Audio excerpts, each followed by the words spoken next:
Football, the most popular sport in all of the United States. People from all around the world come to watch this engaging sport. There are teams in almost every major city from LA to New York. However, in recent years, the sport's horrible reality is coming to a limelight. The NFL is the culmination of all these little kids' dreams, making millions to play the sport they love.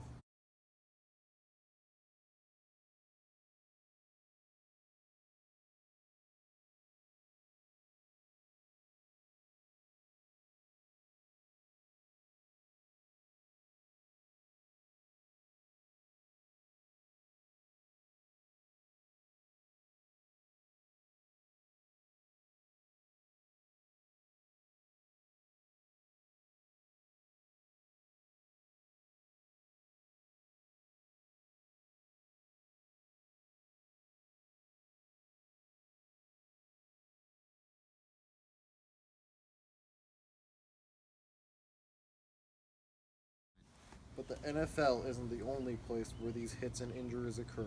Severe diseases can start at a young age. Those who played tackle football before the age of 12 had a cognitive issues arise 13 years earlier and behavioral and mood problems 13 years earlier than those who began to play at 12 or older. In addition, for every 1 year younger that someone was exposed to tackle football, the onset of cognitive problems occurred 2 years earlier and behavioral and mood problems 2 years earlier. Chronic traumatic encephalopathy, also known as CTE, is a degenerative brain disease found in athletes, military veterans, and others with a history of repetitive brain trauma. In CTE, a protein called tau forms clumps that slowly spread throughout the brain, killing brain cells. CTE has been seen in people as young as 17, but symptoms do not generally begin appearing until years after the onset of head impacts, caused by repetitive hits to the head sustained over a period of years. Treating a disease that can't be officially diagnosed until after death is difficult. Luckily, people with the symptoms of CTE can find relief. Today I have with me the son of Junior Seau, Hunter. Nice to be here. So, what was it like living with someone with CTE? Well, in the early years, like when he was playing football and I was kind of young, I didn't really notice anything. He acted normal, like complete normal dad, a great one, as a matter of fact. Later in life, though, when he was, getting up there in age, I kind of just thought that was just like regular, age stuff, age problems. He was slowing down. I didn't know that was anything related to football and the hits that occurred then. What were some of the first symptoms you saw? Symptoms, he started to kind of lost his mind, some of his memory. His personality changed a lot. He was not as enthusiastic and social as usual, and he kind of lost his appetite as well. He got really skinny, like extremely skinny, like you could see his ribs and everything. It was not pleasant. And I never knew that would lead to suicide. It was truly heartbreaking. Today I have with me the brother of Aaron Hernandez, DJ Hernandez. Do you think Aaron Hernandez's murders had anything to do with CTE? Definitely. I think all the confusion going on just led to him. He wasn't in a good place at the time, obviously. And I mean, why would he throw away his career? He was doing so well. He's just got a 6-year contract, something like that, making millions. So I think just all those hits that he had, gave him that CTE, messed up his brain. Do you think his CTE led to his death? His death? You mean his suicide? Yes, I do. I believe that.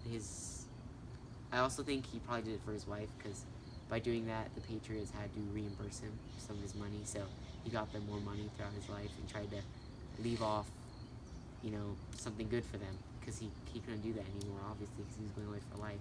And I think that part right there just showed there was still some Aaron that I knew left in him. NFL teams are currently trying to tie in new technology into helmets so they can better protect the players' heads from hits.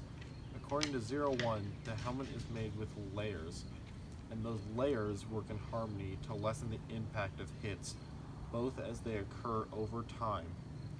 The 01's multiple layers work together to slow impact forces. The helmet features a soft outer shell and an underlying layer of columns designed to mitigate collisions from multiple directions. However, this is not going to completely stop players from being affected by CTE. Repetitive hits, even to the body, can even cause the CTE to spread or start. These hits can also affect other devastating injuries such as ligament sprains or ACL injuries. This is a professional from Cambridge University, Dr. Jason Hopalophagus. A classic example of a problematic hit for the NFL is one where a wide receiver making a catch collides in midair with a defender. These tend to end badly for the receiver, particularly when they're focused on making the catch and can't embrace for the impact. The defenders often fare a little better in these, though it's unusual for a big collision to send both players to the locker room with concussions, as defensive players tend to run a little larger than receivers. When we ask introductory physics students to explain what's happening, they have to make the mistake thinking that the issue is one of force. The larger defender must exert a bigger force on the smaller receiver, leading the greater chance of injury. This is a very common mistake, but it is a mistake. To that experience, Isaac Newton said to every action, there's always opposed and equal reaction, or the mutual reactions of the two bodies upon each other are always equal and directed to contrary parts. A force between the two objects is an interaction that changes momentum, and the reaction will have the same effect on each object. If the momentum of the one increases, the momentum of the other will decrease by a corresponding amount. This conservation of momentum greatly simplifies what is otherwise an extremely complicated problem. All we need to think about is the momentum right after they stop interacting. The acceleration is responsible for the sensation of the force as our internal organs slosh around. It's also what's responsible for the concussions that are currently a major concern for NFL players and fans. Concussions from the brain shifting violently and running up against the inside of the skull, and the greater this acceleration, the greater the damage. The way to protect against this damage is to reduce the acceleration, which is why football helmets have thick padding on the inside.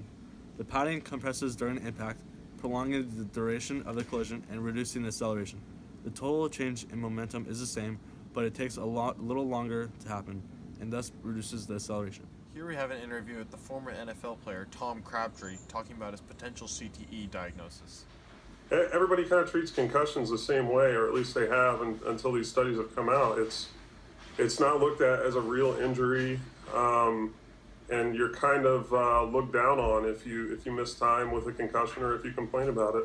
If you sit and watch games this weekend, whether it's college or NFL, you'll see a guy, make a big hit or take a hit himself and walk to the wrong huddle or stumble to the sidelines, and he'll be in that game at some point later in the game. He'll still get in there and play.